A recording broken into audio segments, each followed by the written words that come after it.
écoute-moi, je t'en supplie, sois tellement attentif parce que les choses que Jésus va te parler ce soir seront tellement profondes que si tu es un peu désaxé, tu risques de passer à côté de ta délivrance. Plusieurs croient que la délivrance commence lorsqu'on donne les sujets de prière et on se met à dire acclame et prie. Le micro là, le volume n'est pas bon. On se met à te dire acclame et prie, et on croit que c'est là. Non. La délivrance authentique commence par la communication du Saint-Esprit par sa parole. Donc quand ton âme vient avec une disposition de cœur extrême, il est quasi impossible que quand tu reçois la parole, tu ne reçoives pas ta délivrance. Quelqu'un me dit amen. Amen. C'est possible. Il y a 3 catégories de chrétiens dans l'église. Première catégorie, c'est les chrétiens spirituellement endormis. C'est le genre de chrétien qui vient à l'église par saison. C'est le genre de chrétien qui vient à l'église quand ça les prend. Et ce genre de chrétien lisent la Bible quasiment jamais, sinon extrêmement rare. C'est extrêmement rare de les voir ouvrir la Bible et de lire.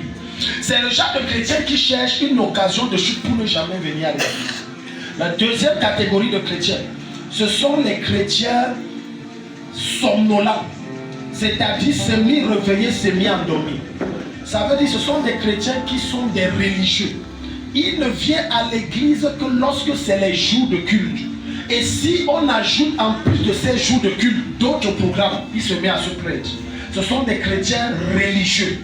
Ils ne sont pas suffisamment ancrés et enracinés en Jésus. Ils lisent leur Bible de temps en temps. Ils prient de temps en temps. Cherchent Dieu quasiment quand ils ont des problèmes. Mais en dehors de ça, ils ne cherchent pas Dieu. Maintenant, la troisième catégorie de chrétiens, ce sont les chrétiens dits réveillés. Ce genre de chrétiens, ce sont des chrétiens qui cherchent Dieu indépendamment des temps et des saisons. Qu'il pleuve, qu'il neige, ils cherchent Dieu. Qu'il c'est bon, ce n'est pas bon, ils cherchent Dieu. Les temps sont en leur faveur ou non, ils cherchent Dieu. Même lorsqu'il n'y a pas de programme à l'église, lui-même il crée son programme et vient chercher Dieu à l'église. Quelqu'un me dit amen. Ce genre de chrétiens, pour que Satan les oppresse, c'est compliqué. Je t'annonce, ce soir, Dieu t'amène à la dimension de chrétien réveillé. Tout ce qui t'oppressait va être oppressé. Amen. Tout ce qui te combattait va être combattu. Amen. Et tout ce qui t'a retardé va être éteint. On donne un amen vibrant et vibrant comme le tonnerre. Yes. Yeah. Alléluia. Amen. L'oppression, c'est quoi? L'oppression, c'est le fait d'être accablé, d'être tourmenté, d'être torturé par un esprit qui forcément n'habite pas dans ton corps, mais qui influence et contrôle ta vie à distance. La plupart des chrétiens qui sont dans l'église sont oppressés, mais ils ne sont pas possédés. Parce qu'il y a une différence entre être possédé et être oppressé. Possédé veut dire que l'esprit habite en toi, c'est sa demeure. Il a sa cuisine dans ton corps. Donc tout ce qui existe en toi, c'est pour lui. Il peut inviter d'autres esprits à venir loger dans ta vie. Quelqu'un qui est possédé ne parle plus de lui-même, ne réfléchit plus de lui-même, n'agit plus de lui-même, ne fait rien de lui-même, parce qu'il est victime d'une autre puissance supérieure à sa volonté, qu'il impose des choses qui vont au-delà de ses capacités. Ça, c'est quelqu'un qui est possédé. Est-ce que quelqu'un ici? Amen. Tu vas voir quelqu'un qui est possédé, il veut bien ne plus mentir, mais il ne peut pas ne pas mentir. Il doit mentir. D'autres vont écouter des voix qui les parlent. D'autres vont avoir des songes dans lesquels ils vont voir telle ou telle personne qui les a dit va faire telle chose. La plupart des gens que vous entendez être des serial killers, ce sont des gens possédés. Mais le blanc, manipulé, contrôlé par Satan, les a amenés à dire que non, il a des troubles psychiques. Permettez-moi de vous dire quelque chose. La quasi-totalité des gens qui ont dit qu'ils ont des troubles mentaux, ils sont victimes de possession démoniaque. Est-ce que quelqu'un est ici? Amen. Écoute-moi, quand tu es possédé, ce n'est pas forcément que l'esprit peut te manipuler à faire ce que tu ne peux pas. L'esprit contrôle ton corps indépendamment de ta volonté. Il y a des... Écoute-moi, pendant le petit périple que j'ai dans le ministère, j'ai vu des mamans pisser au lit. Ne ris pas, c'est tellement sérieux. Ici, on est là pour anéantir les œuvres des ténèbres. Et ça va être anéanti dans ta vie. Un jour, une maman d'une autre église m'a apporté sa fille. Il y a de cela environ 3 ans ou 4 ans. À l'époque, c'était le sécurité. Je l'ai reçue ici. Elle avait tellement honte. Elle ne parlait pas ça en public. Et pour me parler, il fallait qu'elle parle tellement bas parce que c'était honteux. Sa fille de 19 ans, elle dit, pasteur, bonjour. Oui, bon, je ne sais pas comment je peux vous expliquer le problème de ma fille ici, mais elle a 19 ans, mais elle n'arrive pas à ne pas pisser. Elle pisse. On appelle ça la possession. Elle a dit que les pasteurs priaient, quand on prie, elle manifeste, mais ça ne s'arrête pas. Quand tu es possédé, il y a des choses que Satan t'impose indépendamment de ta volonté. Ta réussite ne dépend pas de toi, ta percée ne dépend pas de toi, ton élévation ne dépend pas de toi. La possession t'impose même parfois de manger dans la poubelle. Juste après une prière, pouf, l'esprit l'a lâché. Jusqu'aujourd'hui, quand je te parle, elle a été libre. Je commande à toute personne maintenant, tout démon qui habite ton corps, au sort de ma voix, quitte sa vie. Sors de son corps. Plein de gens sont possédés. Un jour, j'ai vu un témoignage à la télé d'une femme qui dit qu'en suivant une émission télévisée d'un homme de Dieu, de mon père, elle disait l'esprit de prostitution a quitté son corps. Elle couchait avec un homme, elle couchait avec 30 hommes par jour. 30. Regarde tout ça. Est-ce que quelqu'un ici 30. Donc ton corps c'est la machine d'impureté. Elle-même c'est encore mieux parce qu'elle c'était pour chercher l'argent. Un autre homme de Dieu à une époque, dans les années 2000, une autre a dit que je couchais avec 50 hommes. Ce n'est pas que je suis prostituée. Tu ne veux pas, je cherche, je te drague, on doit coucher. 1, 2, 3, 4, jusqu'à 50 par jour.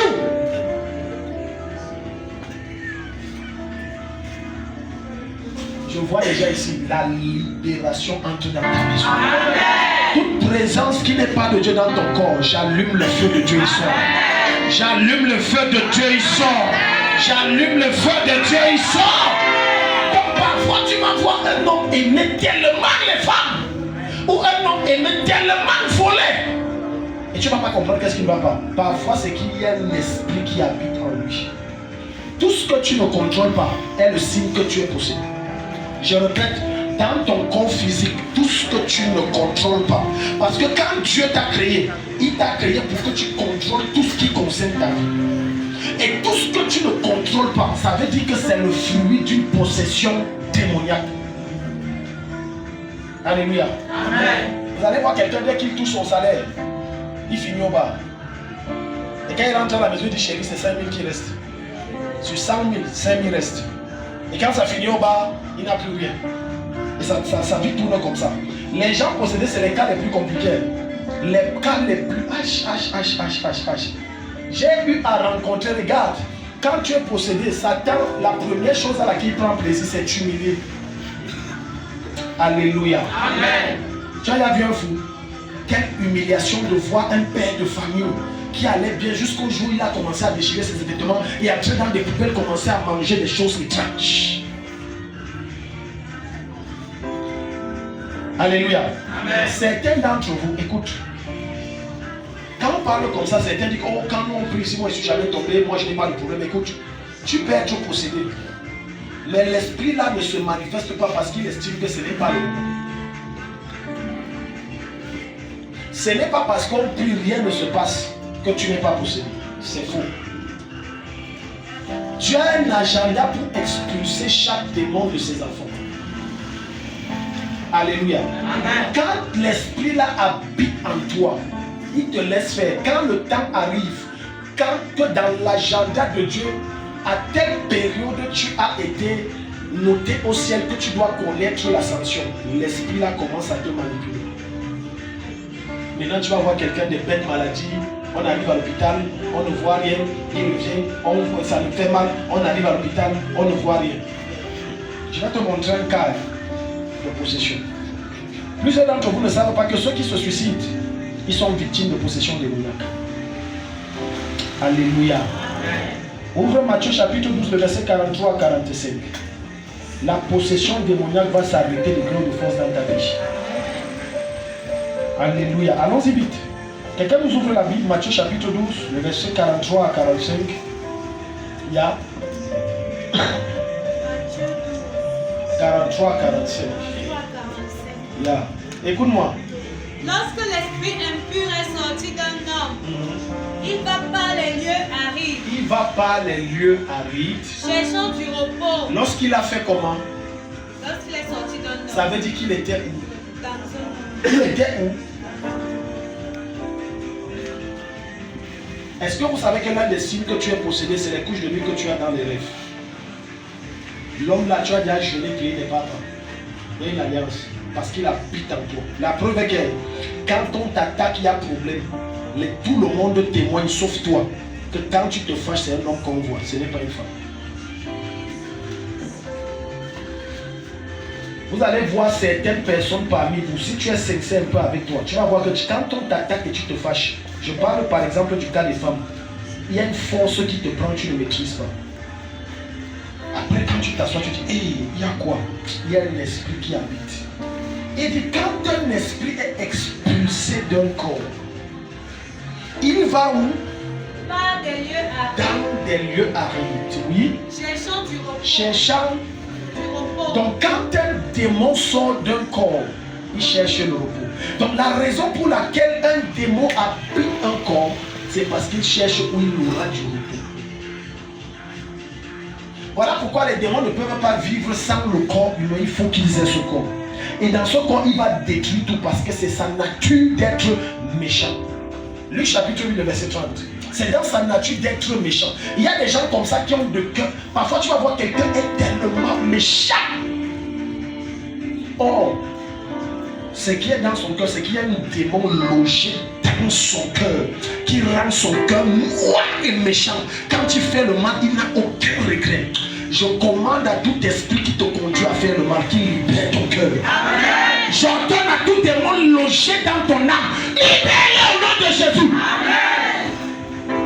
Tu vas voir quelqu'un faire le mal. Il ne peut pas expliquer. Il va dire j'aime ça. Mais ce n'est pas lui qui parle. C'est un démon qui est assis. Il est tellement méchant qu'il prend le nom de son propre frère ou de son propre enfant. Il part donner chez le marabout. Je te vends ça. Pour rien, il me tue. Amen. Amen. Écoute-moi, fais un tour à l'hôpital. Tu comprendras une chose. La plupart des malades qu'on amène là-bas sont victimes d'oppression démoniaque. Il faut être capable d'avoir le discernement et de savoir que le mal de ventre, si c'est ma mort, si je prends un médicament. Et si tu n'as pas cette révélation, tu vas prendre un médicament qui correspond au problème, mais sauf que c'est un problème mystique et tu vas mourir. Les cimetières et les morgues sont remplis des personnes qui sont mortes étant victimes d'oppression démoniaque. J'ai dit les cimetières et les morgues. La plupart des gens qui sont malades, leur maladie est d'origine démoniaque. C'est pour ça que c'est bien d'aller à l'hôpital prendre les soins, mais c'est bien de voir un homme de Dieu pour prier pour ça. Oh, quelqu'un n'est pas ici. Toute maladie d'origine démoniaque ou pas dans ton corps, j'ordonne que ça sort. J'ordonne que ça te lâche. Luc chapitre 8, verset 30. Jésus lui demanda. Quel est ton nom? Quel est ton nom? Légion, répondit-il. Il dit je m'appelle Légion. Alléluia.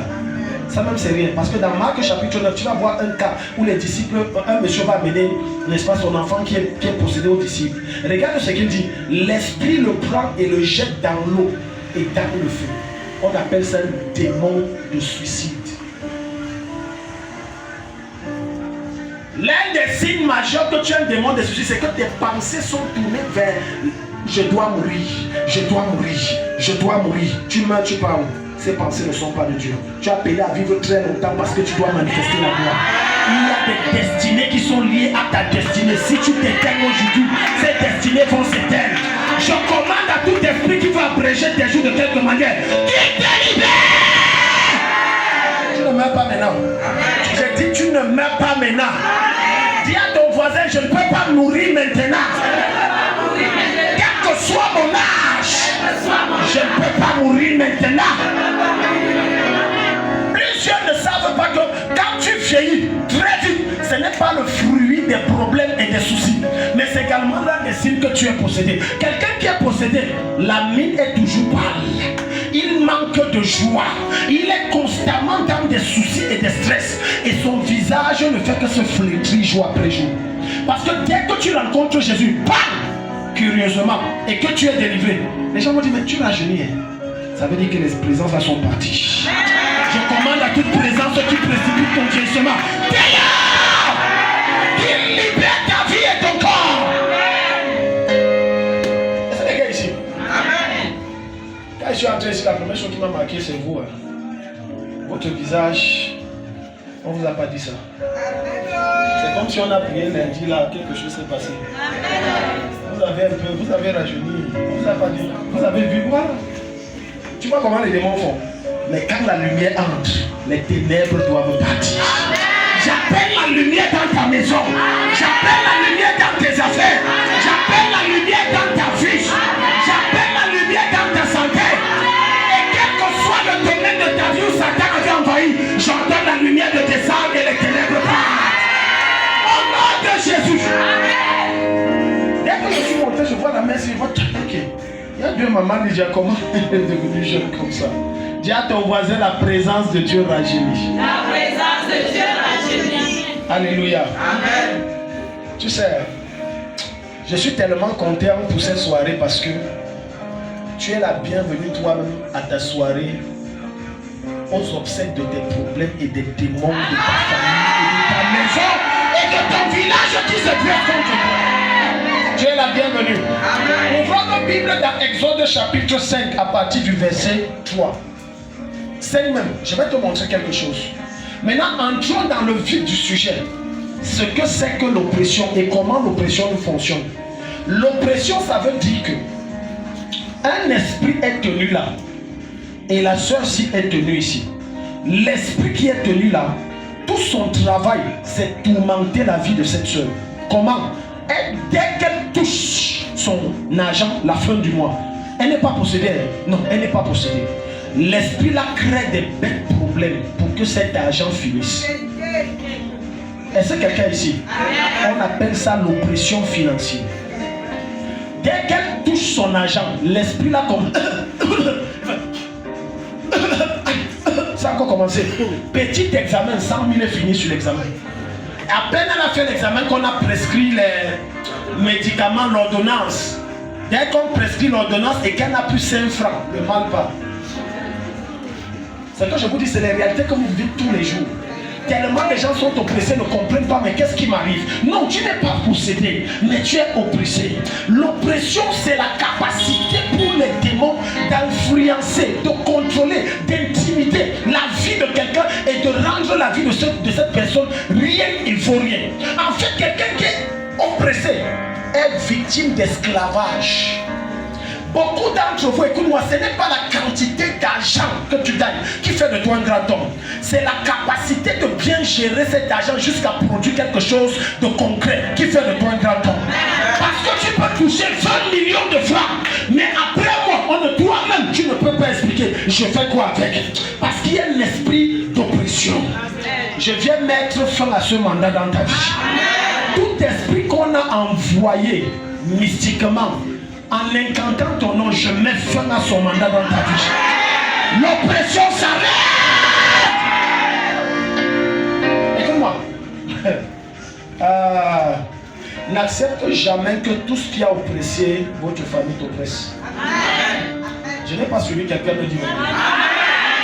Quel que soit ce que la médecine a dit, quel que soit ce que l'école a dit, quel que soit ce que ton cerveau dit, peu importe les rouages et les limites que t'impose l'oppression familiale, il faut taper la main sur ta poitrine et dire ça s'arrête à mon niveau. Je suis la personne qui vous dépasse tous. Je croyais que Dieu parle. Tu sais qu'on dit que c'est moi. Dis avec moi, je suis votre carrefour. Esprit occulte de ma famille. Vous oppressez tout le monde sauf moi. Parce que je suis votre carrefour. C'est moi qui coupe vos têtes et mets fin à vos œuvres. Oh, quelqu'un acclame le Seigneur. Et je suis votre carrefour. Lundi, je vais à l'hôpital. On m'appelle pour prier pour un cas. Le monsieur est couché. Bon, bref. Il est victime d'esprit de mort, il crie la nuit, j'arrive, me voici, etc. Et quand j'arrive là-bas, je ne l'ai pas encore rencontré. Je tombe sur une maman que je connais très bien. Elle venait jadis ici. Et je dis, mais maman, c'est comment? Oh, ça fait longtemps, vous allez bien? Dit que oui, papa. Daddy, vous allez me dire oui. Je dis, mais vous faites quoi ici? Elle me dit, Daddy, oh, c'est ma santé. Je dis, votre santé comment? Elle dit, j'ai des problèmes. Elle m'expliquait son problème. J'ai dit que maman, parce qu'on va prier. Vous savez ce qu'elle me dit? Elle me dit, Daddy, attendez. L'affaire sinon. Il se peut que c'est héréditaire, donc chez nous, là, c'est comme ça. J'ai dit, maman, erreur. Tu viens de sceller. Ce qui affecte les autres, ta bouche doit les révoquer. Même si on a dit que dans votre famille, tout le monde doit être diabétique, ça s'arrête à ton niveau. N'accepte pas ce qui tue les autres. N'accepte pas ce qui limite les autres te limiter. N'accepte pas que ce qui abrège les jours des autres te tue. Oh, est-ce que Dieu parle à quelqu'un ce soir? Les démons là c'est pour ta famille, mais toi tu es renouvelé en Christ et ce qui coule dans tes veines c'est le sang de l'agneau. Je parle à quelqu'un ce soir. Tout ce qui est ancien dans ta vie, j'ordonne que ça te quitte. J'appelle les choses nouvelles. J'appelle les choses nouvelles. Les gens sont des assiettes. Non, tu sais, chez nous c'est comme ça. Tu sais, mon grand-père portait les lunettes. Mon arrière-grand-père, au temps des Allemands, portait les lunettes. Non, mon père aussi portait les lunettes. Mon père, ma mère, même encore, c'est grave, c'est les lunettes. Mon oncle portait les lunettes. Paternelle, maternelle, c'est la famille des lunettes. Donc moi aussi, je porte les lunettes.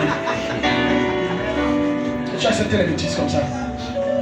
Jusqu'à certains, Satan a réussi à vous coloniser jusqu'à te convaincre que le problème, c'est l'affaire de la famille. Prends ça comme ça.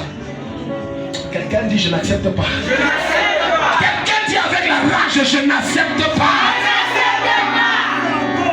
Pourquoi est-ce que les autres souffrent, tu souffres? Ils n'ont pas Jésus, pas chez les marabouts, ils souffrent. Toi, tu as Jésus, tu pries, tu jeûnes. Tu as les nuits-mêmes. Et les mêmes oppressions que ta soeur qui visite les marabouts. On la torture la nuit. Toi aussi, tu as le même rêve. Hey! Même rêve. En Christ. Même rêve. En Jésus. Même rêve. Jusqu'à tu l'appelles, tu dis, hé, tu partages quoi avec une païenne?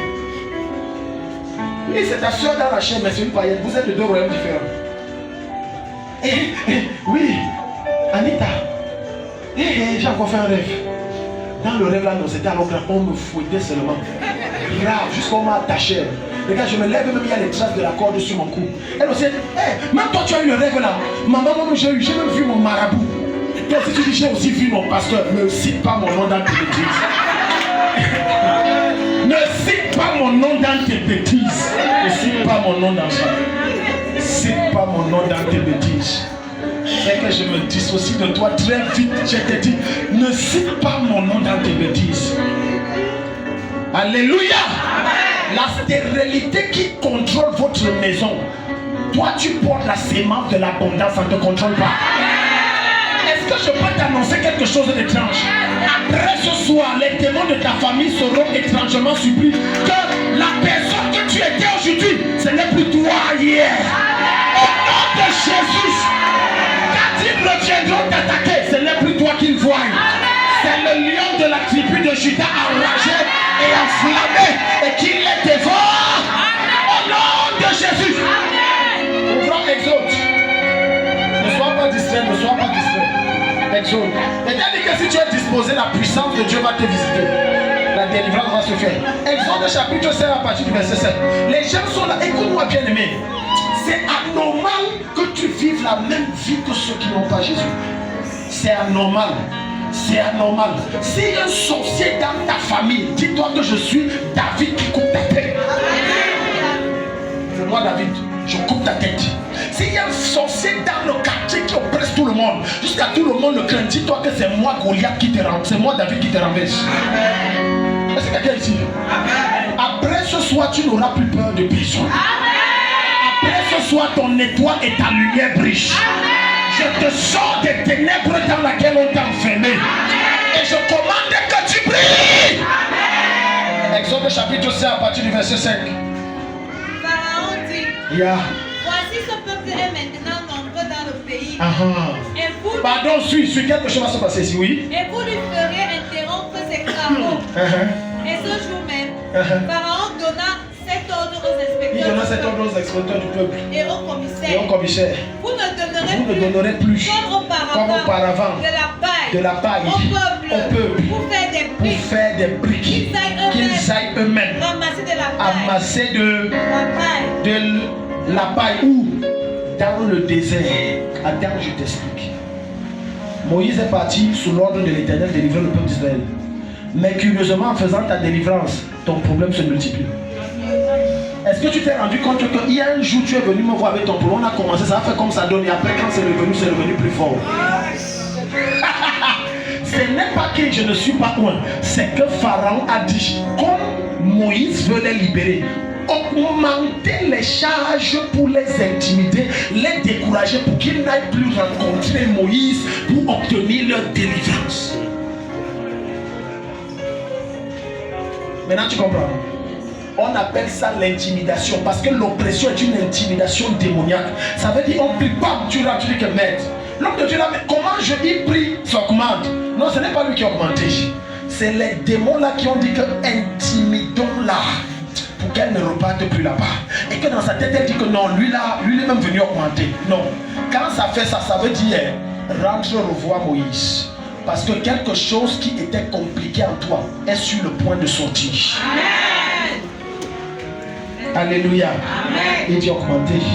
Allez eux-mêmes les faire chercher la paille.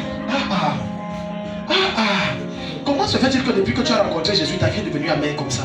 Tu n'as pas remarqué? Quand tu n'avais pas Jésus et tu vivais dans le péché, il n'y avait pas de problème. Non pas comme maintenant. Mais quand tu as dit Jésus, oh, viens dans ma vie, mais c'est comme si tout est devenu noir. Et à un certain moment, Satan envoie son agent, le démon du découragement, dit, ne pars plus à l'église, ne viens plus prier, ça ne sert à rien, abandonne tout ça. Tu lis même la Bible, pourquoi? Et maintenant, il va mettre ses pensées dans ton esprit, saturé. Quand tu vas t'habituer, te lever à 3 heures pour prier, la première voix que tu vas entendre, ce n'est pas celle de Dieu, mais celui du diable qui va dire, bon, ok, je n'ai pas de problème à ce que tu pries, mais j'ai une question. Ça fait déjà combien de temps que tu pries? Tu vas lui répondre 1 an. Bon.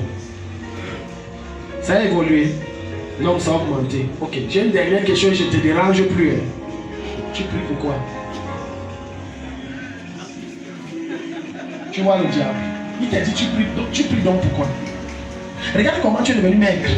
Jeûner, jeûne de 21 jours c'est toi, 32 jours c'est toi, 40 jours c'est toi, 70 jours c'est toi. Donc voilà, jusqu'à les yeux sont sur dans les orbites. On ne te voit même plus. Tu as noirci, tu es devenu maigre. Tu es devenu comment? Jeûne. Tu jeûnes quoi? Et quand ça ne suffit pas dans tes pensées, il utilise les membres de ta famille. Arrête-moi tes bêtises de l'église, jeûne. Tous les jours jeûner, c'est quoi même? Arrête-moi ça. Quand tu vois ces signes, ça veut dire que tu es au bout du tunnel. Et que tu es en train de vouloir faire des grandes choses. Intensifie et n'abandonne pas. Ne te laisse pas faire, intensifie encore et encore. Alléluia. On va aller rapidement. Je vais continuer d'ici aux Inès.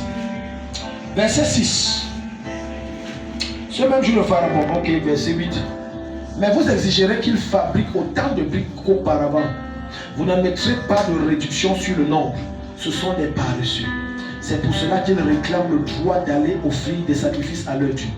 Dès qu'ils seront surchargés de travail, ils seront quoi? Ils seront quoi? Ils seront trop occupés pour penser à ces histoires mensongères. Tu vois, le diable t'accable de problèmes. Il amplifie l'oppression. Au point où tu ne penses plus que je dois aller à l'église. Parce que j'ai tellement de problèmes. Au point où tu ne penses plus que je dois prier. Mon intimité avec Dieu, j'ai tellement de problèmes. Certains d'entre vous, au lieu de se réveiller la nuit pour prier, ils se réveillent la nuit pour s'asseoir et rester comme ça. Il est 2h du matin. 2h. Tu t'assois, tu mets la main sur la joue qui est mort. 2h. Au lieu de prier, Satan là a réussi à le convaincre.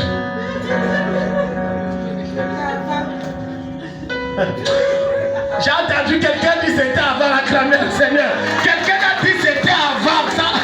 Oh, il y a Katapalia. Ça veut dire que je travaille, ça veut dire que je. Quelqu'un a dit c'était avant. Quelqu'un dit avec moi c'était avant. Satan, tu ne peux plus me faire ça. Alléluia. Des désormais, la nuit quand tu te réveilles, rencontre le roi des rois. Amen. Même si c'est les soucis qui te réveillent, tu rencontres Jésus-Christ. Quelqu'un dit Amen. Amen. Alléluia. Amen. L'oppression. Et les gens sont oppressés. Quelqu'un qui est oppressé ne se sent pas à l'aise. Quelqu'un qui est oppressé se sent comme étouffé. Peu importe l'endroit où on le met, il est étouffé. Un jour, une femme est venue ici. Je ne sais pas c'était quand, ça devait être un lundi. Je ne travaillais même pas ce jour-là. Et elle m'attendait depuis avec une dame.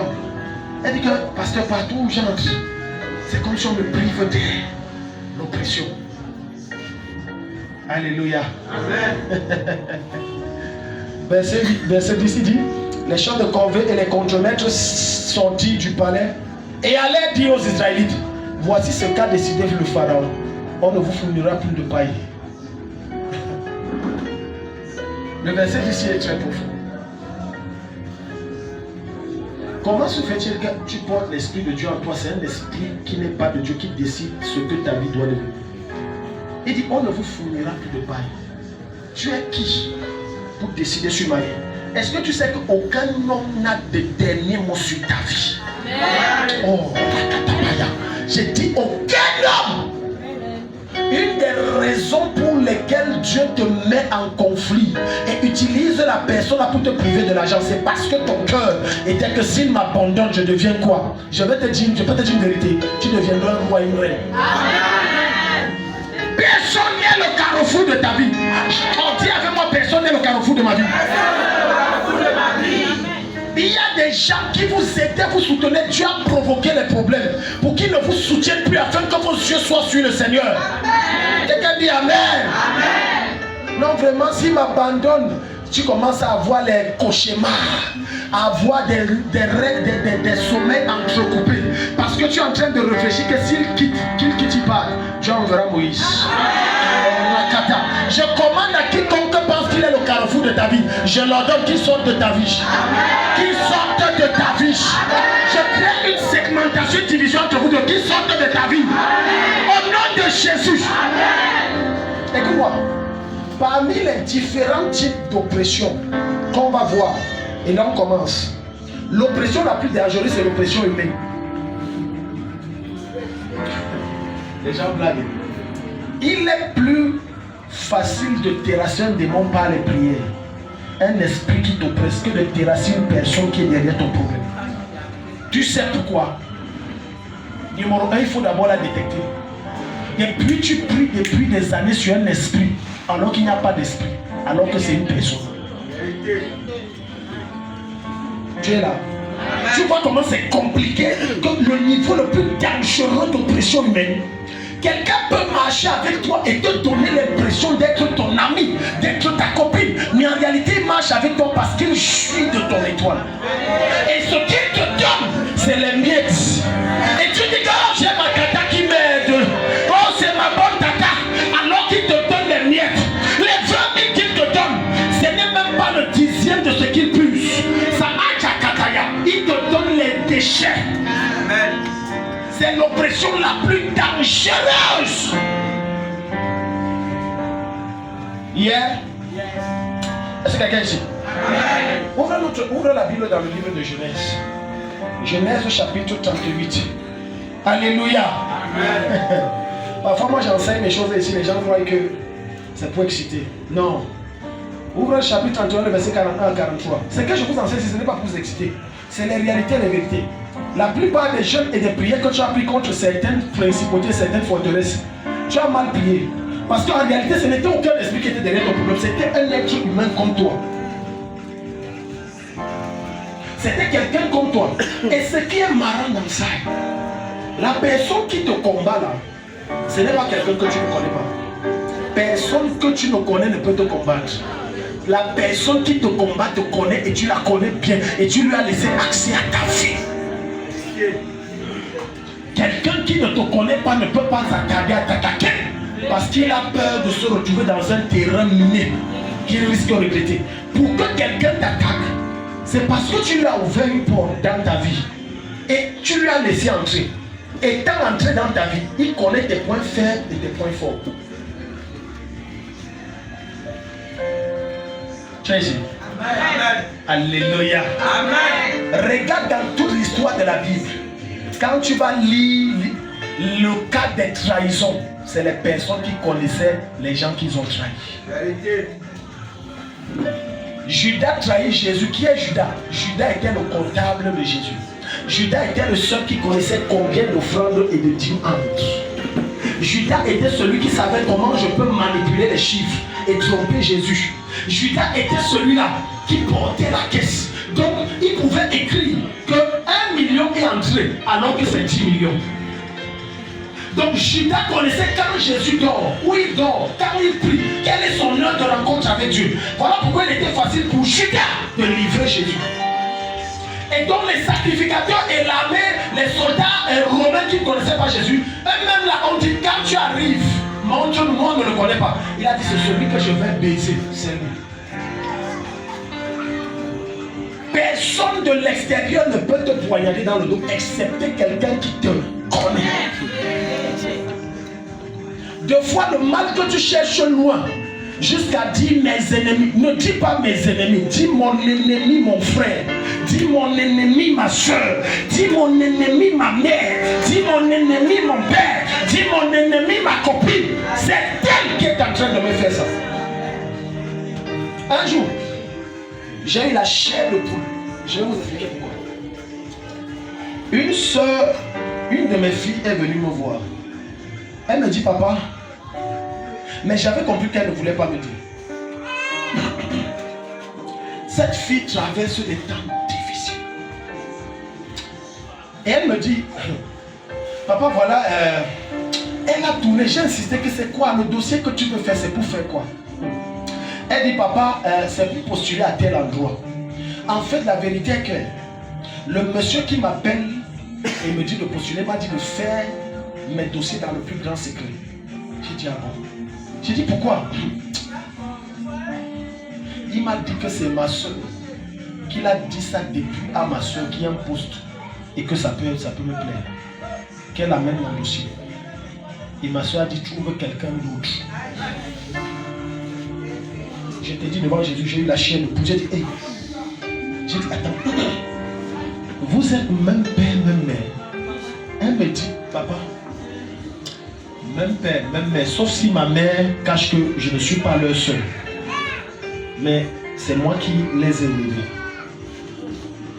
J'ai dit, attends, tu es sérieuse?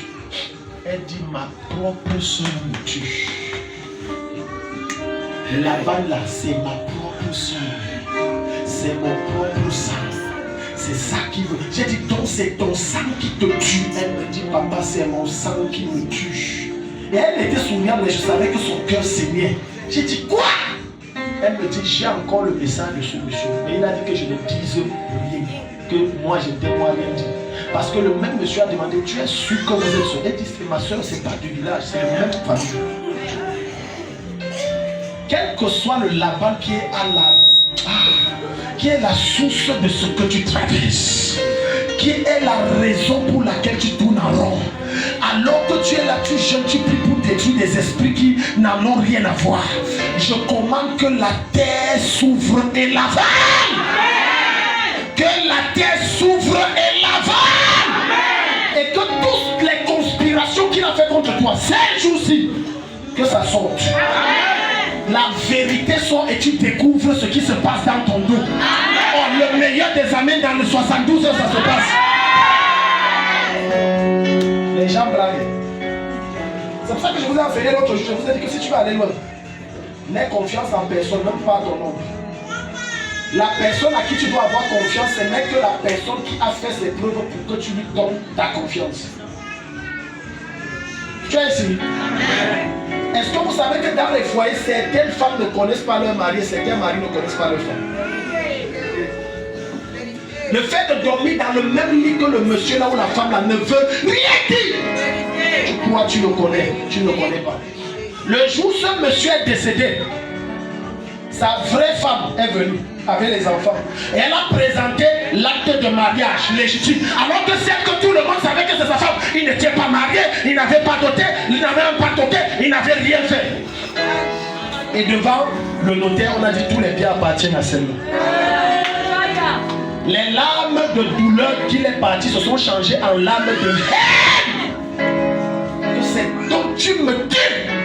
Toute la foule sait que tu m'as accouché. Et j'étais sûr que tu... Et vous savez quoi? Dans le testament, c'est l'autre femme et ses enfants qui sont dans le testament. Tu le connais. Mettez-moi à sa place, tu le connais. Elle va commencer où? Parce que la maison où elle dormait, c'est une maison que le monsieur a construite. On l'apprend maintenant que ce n'est plus ta maison. Le notaire dit madame libérée. Tout mauvais coup qu'on te prépare, j'expose ça. Tout mauvais coup qu'on te prépare avant la fin de l'année, ça s'expose. Je commande que ça soit exposé. Tout projet contre toi dans ton lieu de service, dans ton quartier, dans peu importe l'endroit, j'expose ça. Et j'avorte ça. Et les protagonistes sont exposés, neutralisés. Tu dis que tu connais? Non, je connais ma femme. La femme, elle est mariée à 4 hommes dans 4 villes différentes. Chaque fois qu'elle a mission, c'est le tour qu'elle fait. Quand elle parle des choses, les gens disent que non, Daddy, lui veut faire rire les gens, lui il veut faire rire. C'est pour vous faire rire. C'est pas pour vous faire rire, c'est tellement vrai. Est-ce que tu es ici? C'est tellement vrai. Lisons la bande. Regarde, verset 41 à 43. Il y a chapitre, j'ai dit Genèse 31, verset 41 à 43. Non, oui. Verset 41 à 43. Oui. Voilà 20 ans. Que j'ai passé dans ta maison. Combien? 20 ans. Chez qui? La bande c'est qui? Attends, c'est qui? Non, c'est le voisin. Tiens ici. Je vais m'adresser à vous les mamans qui comptez sur vos frères qui sont en bain pour confier vos enfants. Dieu va vous humilier. Parce que vous ne voulez pas compter sur Dieu, le seul capable de faire toutes choses. Mais vous comptez que j'ai ma soeur qui a son frère, qui a ses enfants. Donc, Dieu va t'humilier. Parce que Dieu ne partage pas sa gloire. Dieu ne partage pas sa gloire. Dieu ne partage pas sa gloire. Laquelle seule, quand tu vas voir ton enfant, tu seras choqué de voir que l'enfant là n'a pas les mêmes privilèges que l'enfant de la maison. Il est maltraité, misérable. Quand il y a les opportunités d'emploi, c'est ta propre soeur de même père, même mère qui cache ça pour ton enfant. Il cache. Chaque fois que tu appelles, tu dis ouais, il n'y a pas de nouveau. Ouais maman, c'est dur ici en Europe. Alors que ça fait le 20e occasion d'emploi où l'enfant pouvait toucher 10 millions de francs le mois. Qu'on vient de le cacher. C'est dur. C'est dur. Ce n'est que dans ta tête que tu crois que vous êtes encore frères et soeurs, comme vous jouez quand vous étiez petit. Allez, cache, allez, cache. Ce n'est que dans ta tête. Ce n'est que dans ta tête. Ce n'est que dans ta tête. Confie ton enfant à ton frère de sang. Laisse-le pendant 1 mois. Va là-bas de façon inopinée. C'est que tu vas découvrir, tu seras... Tu vas dire ça à mon enfant comme oui. C'est dans ta tête que c'est son fils, ce n'est pas son fils. Parce que trouver des gens qui peuvent traiter les enfants des autres comme si c'est son sang, ils sont rares. Si Jésus n'a pas fait un travail de fond, ils sont extrêmement rares. Alléluia. Amen. Il y a une de mes filles ici. À peine elle est arrivée, Dieu lui a donné le travail. Après des années, plus de 11 ans. Des défis, de chômage, de difficultés et toutes ces choses. Dès qu'elle a eu le travail, vous savez les gens qui se sont dressés contre elle sans lui cacher. Sa mère et ses soeurs. J'ai dit sans cacher. Sans cacher, monsieur Macron, on ne te cache pas ça. Quand tu as le travail, tu as le travail pour quoi? Donc toi tu veux nous montrer quoi? Normalement si tu as le travail, ça veut dire que toute la famille est bien, non? C'est dans ta tête. C'est dans ta tête. Parce que plusieurs d'entre vous voyez que tous ceux qui sont autour de vous ont votre cœur très bon. Vous êtes naïfs des réalités spirituelles et du monde dans lequel on vit. Vous êtes naïfs. Elle est venue la première fois me voir quasiment avec les larmes. Que mes soeurs, mais t'as déjà dit ne pleure pas, essuie tes larmes. Dieu vient de t'exposer avec qui tu es depuis. Tu croyais qu'elle t'aimait, ne t'aimait pas. Maintenant essuie tes larmes, ça n'en vaut pas la peine. Il y a des gens autour de vous. Le jour où Dieu va, je ne dis pas visiter, c'est trop fort. Le jour où Dieu va vous saluer en passant. Je dis, le jour, il y a une différence entre visiter chez Dieu et te saluer. Quand Dieu te salue en passant, ta vie change. Le jour où Dieu va en passant te saluer, tu verras le vrai visage. Un visage de haine. Laisse le faux sourire qu'on te sort. Laisse la fausse joie qu'on te sort. Laisse tout ça. Laisse. Il y a des personnes aujourd'hui que s'ils savent qu'aujourd'hui, tu n'habites plus en location, où tu avais de la peine à payer, et que tu n'habites qu'un studio, même si ce n'est pas moderne, les toilettes et la cuisine sont dehors, tu es fini.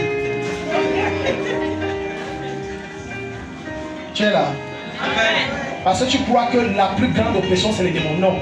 Parce que même les oppressions démoniaques, qui les active? Ce sont les hommes. Ce sont les hommes. Ce sont les hommes qui activent les oppressions démoniaques. Ce sont les hommes. Par méchanceté. Regarde l'histoire de la femme. Il dit ça fait 20 ans.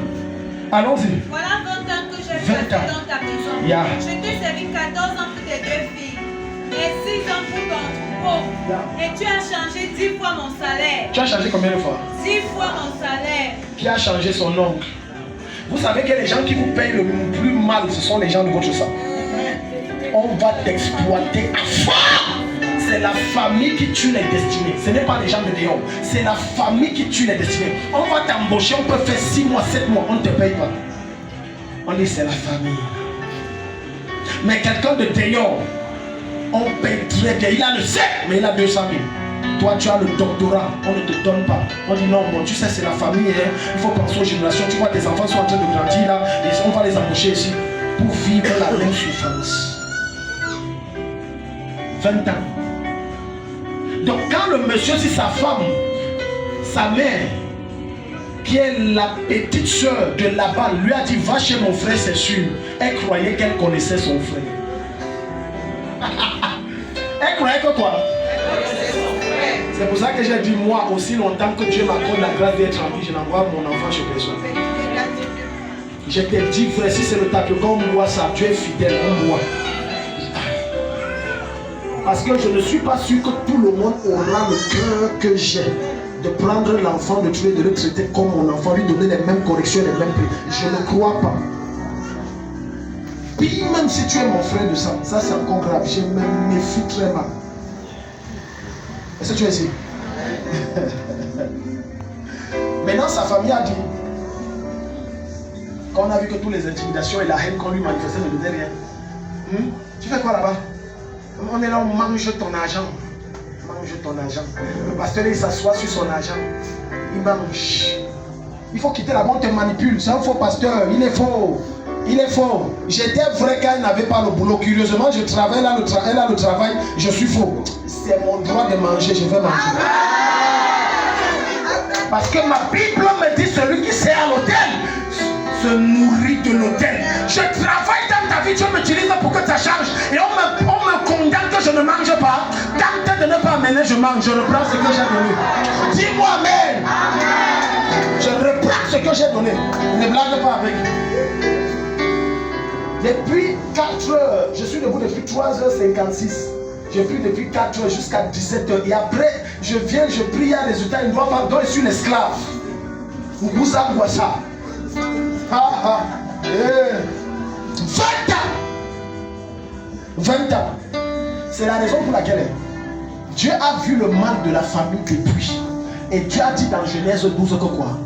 Abraham, quitte ta famille, quitte ta patrie. Personne ne peut aller loin s'il est encore sous la coupe de papa et de maman. Tu sais pourquoi? Le petit confort que les parents donnent te donne l'impression que tu es arrivé. Alors que tu perds de vue que ce n'est pas pour toi. Et là, va passer. On va te trouver à 40 ans. Tu es là. Chez papa et chez maman. Et en train manger la même nourriture il y a 40 ans que tu as commencé quand tu es né avec tes frères et tes soeurs. Tu manges encore chez papa et chez maman. Et ça te voit que tu es quelque chose alors que tu n'es rien. Parce que la preuve est que ce n'est pas ta maison, c'est la maison de tes parents. Tu construiras ta part quand? Tu vas bâtir ton empire quand? Le travail, tu vas le créer quand? Tu es encore chez papa et tu es encore chez maman. Et tu te réjouis. J'ai les schémas de ça quand papa va mourir. Donc voilà le projet d'un enfant. Tout le temps, c'est que le jour où son père meurt, c'est pour lui. Je change ça dans ta tête. Amen. Je change ça dans ta tête. Amen. Tes enfants vont aussi dormir chez toi quand? Hein? Toi tu dors chez papa, tu as 60 ans. Donc tes enfants dormiront chez toi quand? Et quand j'enseigne, on trouve que je suis méchant. Non, vraiment toi, tu es méchant. Si ma méchanceté peut produire ta délivrance, c'est que c'est une bonne méchanceté. Amen. Je me suis déconnecté de la famille à l'âge de 17 ans. 17 ans. J'ai connu les douleurs sortant d'une famille aisée. Je dis, tu imagines, tu sors d'une famille où tu as tout. Et tu te retrouves où tu n'as plus rien. C'est dans ce désert que j'ai appris à manger un même repas 4 jours.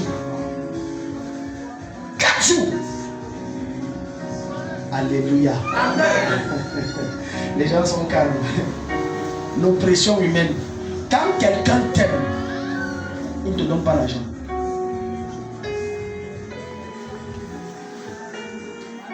Vous voyez comment les gens me regardent.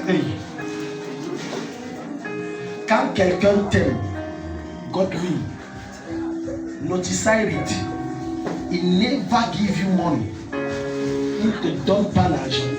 Quand quelqu'un t'aime, il fait de toi une source qui produit l'argent.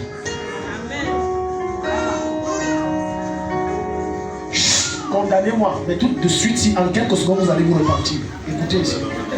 Non, vous allez vous repentir. Regarde. Si tu viens me rencontrer et que je te donne 10 000, 20 000 constamment, je fais de toi mon esclave. Je ne t'aide pas, je t'enfonce. Maintenant, ne te plains pas que je te parle comme je veux. Je t'impose ce que je veux. Je te donne la conduite à te tenir. Parce que si tu ne fais pas comme je veux, je coupe le robinet. Maintenant, je te pose la question. Est-ce que quand quelqu'un te donne l'argent, il t'aide? Mais si tu viens me voir et que je dis tu sais faire quoi et que je te mets quelque part où tu peux produire l'argent, je t'ai donné la meilleure des aides. Dis Amen. C'est pour ça que plusieurs prennent les dettes et sont toujours et encore endettés. Parce que ça ne les aidera pas. Alléluia. Amen. Je prie que tu rentres, le Saint-Esprit te parle en profondeur. Amen. Parce que ne pense pas que, regarde, examine ta vie. Tu as combien de dettes? Compte. Combien de millions? Tu as vu? On t'a donné, on t'a donné. Ça t'a aidé encore. Au contraire, tu n'as même pas pu rembourser. Maintenant, tu as encore aller chez quelqu'un d'autre endetté. Tu veux qu'on aille plus loin? Tu te rappelles l'autre jour, il y avait réception, tu t'es caché. Pourquoi tu entrais sous la table? Tu veux que je te rafraîchisse la mémoire du pourquoi tu entrais sous la table? Parce que tu as vu les deux personnes, l'un tu devais 500 000 et l'autre 700 000. Et tu as dit au voisin que c'est comme si je cherche mon porte-monnaie qui est tombé sous la table. En fait, c'est bien pas ça. Tu te cachais. Parce que la preuve est que tu levais un peu la tête de temps en temps pour voir s'ils sont passés. Je commande au nom de Jésus dans ta vie. Toute humiliation de dette dans ta vie, c'est annulé. C'est annulé. C'est annulé. Parce que si tu venais me voir et que je te mets dans un emploi ou un business qui génère par exemple 10 000 francs par jour, tu serais plus heureux. Maintenant, suis ici. Est-ce que tu sais que dans votre famille, il y a les gens qui ne te donneront jamais un emploi? Ils ne te donneront jamais un capital. Et pour ceux qui sont plus méchants, ils te donnent un capital, mais travailler parce qu'ils savent que ça, tu ne produiras rien. Et donc, comme tu les endetteras, ils pourront mieux t'oppresser et te dicter leur volonté. Je dis dans ta famille. Souviens-toi, va voir l'homme le plus riche de ta famille. Si là, tu te donnes 1000 francs. Pour tailler la 20 voitures garées. Et tu... Attends. Tu seras choqué. Et tu risques de pleurer de savoir que il est en train de causer une affaire de milliards. Et il confirme que je viens de recevoir le virement de 80 millions. Et il se tourne et tu dis que tu as besoin. Oh papa, tu sais, le déon est dur. J'ai un petit commerce que je veux lancer. Il dit, ah d'accord. Et il retient un paquet d'argent. 10 000, Il fouille. Il voit qu'il n'y a pas 500. Il remet. Il envoie l'autre. 2000, 3000. Il fouille. Il voit un 500 fatigué, rouillé, effacé, qui supplie le ciel que envoyez-moi à la casse. Il dit prends ça, hein. On verra prendre. Et lui-même il sait que le taximan ne peut pas prendre ça. J'ai une sainte colère à mon âme. Je commande au nom de Jésus. Qui que ce soit t'a humilié va assister à ton élévation. Je prie que le vent change de direction et ça souffle en ta faveur. En ta faveur. Rosie, lève-toi, livre. J'ai connu les humiliations. J'ai connu les humiliations que tu ne peux pas savoir. J'ai connu les humiliations.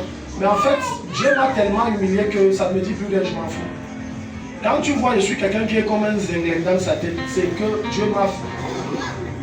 Moi là, si tu marches, je suis un zinglin, je m'en fous. J'étais pas comme ça.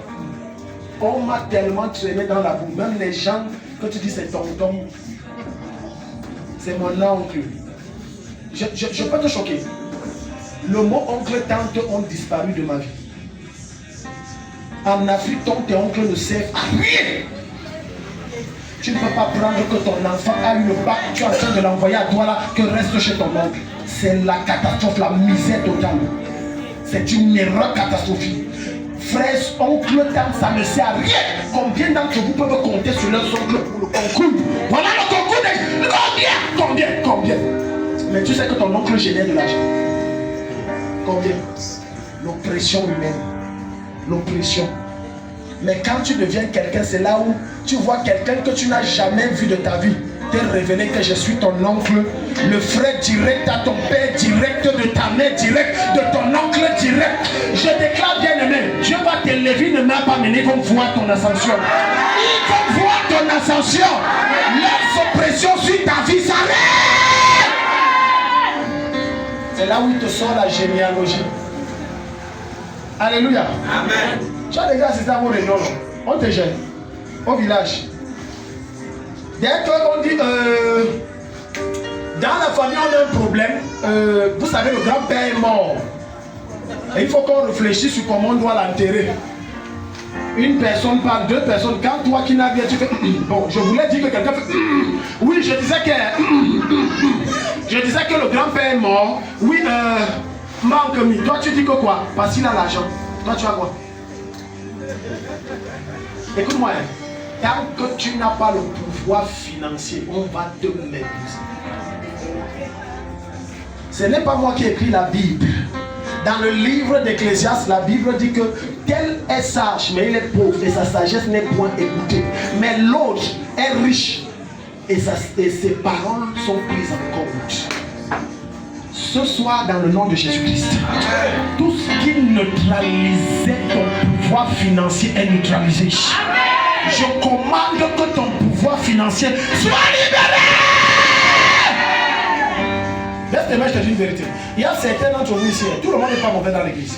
Il y a certains d'entre vous que je sais que Dieu te bénit et suit bien. Non, j'ai vu. Regardez, ce n'est pas quand quelqu'un a qu'on sait s'il va donner. C'est quand il n'a pas qu'on sait qu'il va donner. Maintenant tu vois maman Angèle comment elle amène.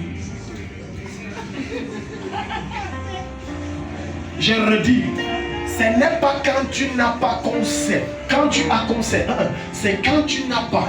Parce que dans le quand tu n'as pas, tu prends le peu, tu donnes. Tu sais que celui-ci, si Dieu l'élève, ma vie a changé.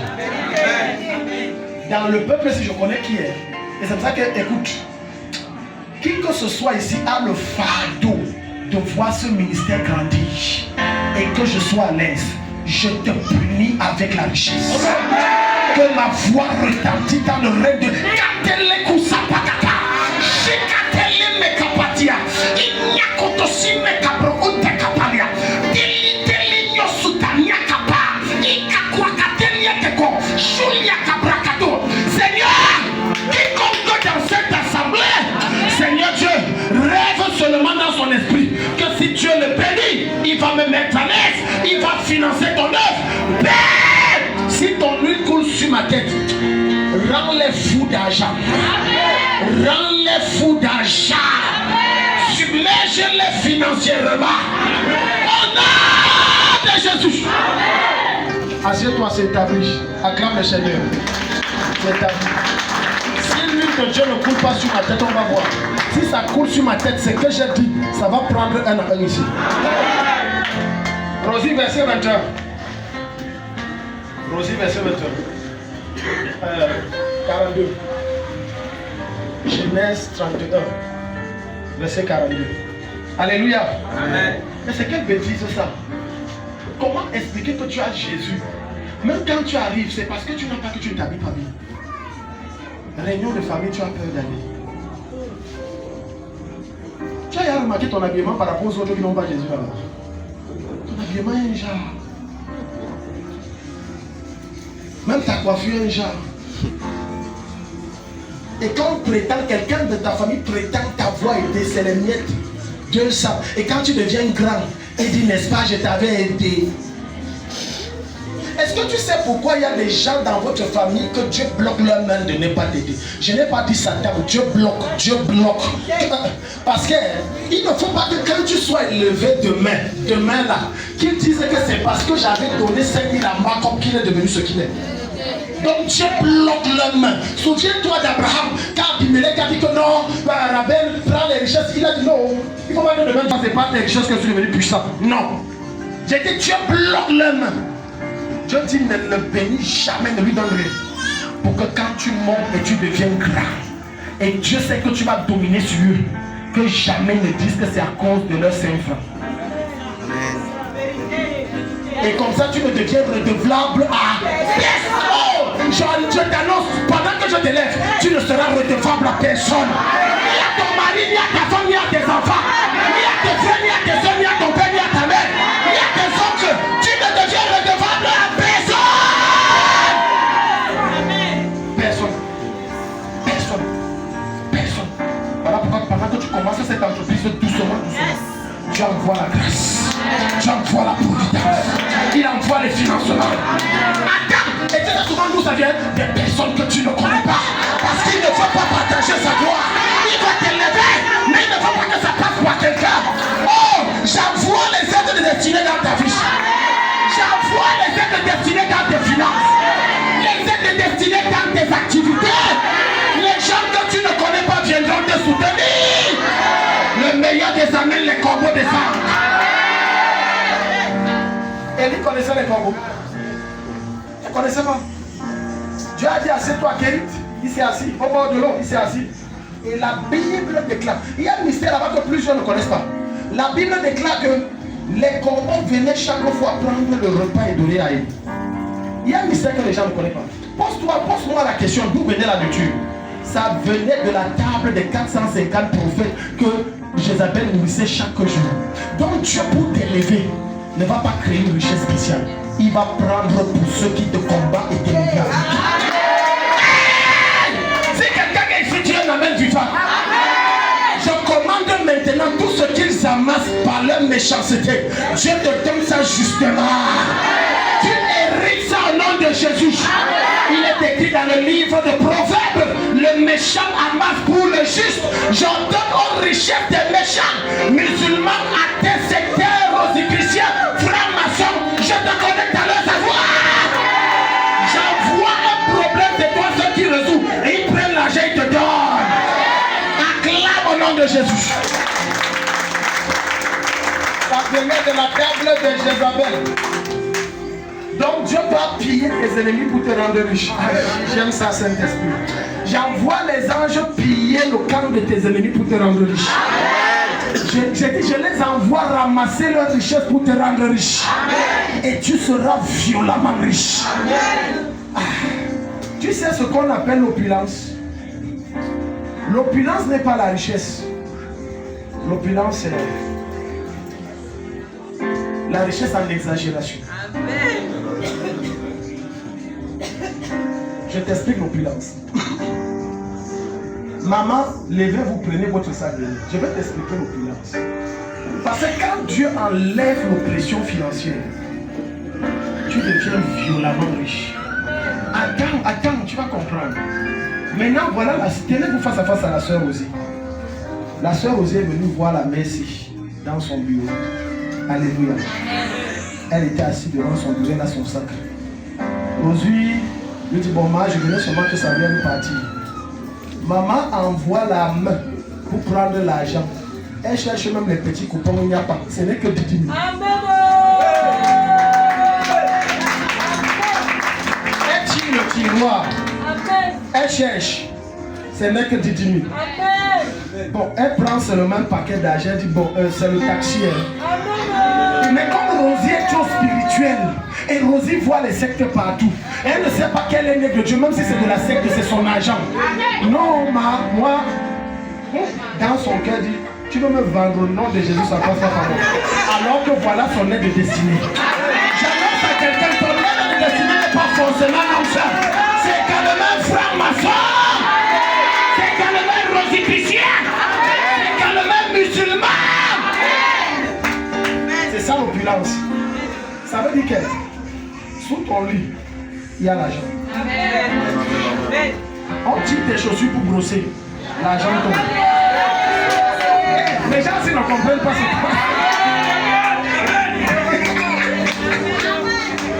on entre même dans le frigo. Même il y a l'argent. Tu te laves même, il y a l'argent aux toilettes. Jusqu'à l'autre, l'eau traverse et envoie ça. Tu dis que bon, c'est rien. Le jour où tu perds 20 millions, les gens pleurent ta place. Tu dis que bon, c'est pas un problème. Ça. Quand on dit réunion de famille, on a besoin de 50 millions pour le deuil du grand-père. Qui donne 10 millions, 10 millions?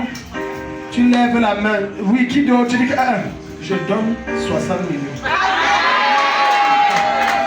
Ce jour-là, les gens commencent à devenir tes amis dans la famille. Et tu commences à les prêcher Jésus. Et tu dis que ça vient de Jésus. Suivez-moi, je vous amène à la source. Le meilleur des années, Dieu te visite. Dieu te visite. Je vous amène à... Regarde, quand tu es riche, ton évangile passe.